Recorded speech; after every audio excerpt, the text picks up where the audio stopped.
ఈరోజు సనాతన పద్ధతిలో జన్మదినోత్సవం జరుపుకుంటున్న 50 మందికి, ఈరోజు సనాతన పద్ధతిలో వివాహ వార్షికోత్సవం జరుపుకుంటున్న 50 మందికి వేదమాత యొక్క ఆశీస్సులు, అనేక శుభాభివందనములు.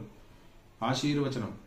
ఓం శతం జీవ శరదో వర్ధమాన ఇత్యపి నిక్రమో భవతి శతమితి శతం దీర్ఘమాజుర్మరుతయే నావర్ధయంతి శతమేనమేవ శతాత్మానం భవతి శతమనందం భవతి శతమైశ్వర్యం భవతి శతమితి శతం దీర్ఘమాజుః. ఆజుర్దా అగ్నే హవిషో జుషాణో ఘృత ప్రతీకో ఘృతజో నిరేధి ఘృతం పీత్వా మధుచారుగవిజం పితేవ పుత్రమభిరక్షతారిమం. ఓం పూర్ణా పశ్చాదుత పూర్ణా పురస్తాదున్మధ్యతః పౌర్ణమాసీ జిగాయా తస్యాం దేవా అధి సంవసంత ఉత్తమేనాగజిహమాదయంతాం యత్తే దేవా అదధుర్భాగధేజమమావాస్యే సంవసంతో మహిత్వా सा नो यज्ञं पिबृहि विश्ववारे रजिन्नो धेहि सुभगे सुवीरम्.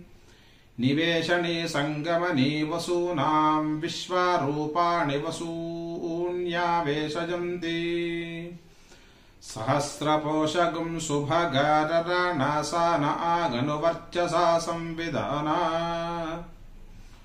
ॐ अथैतं विष्णवे चरुं निर्वपति यज्ञो वै विष्णुः यज्ञ एवां ततः प्रतिष्ठति सोऽत्र जुहोति.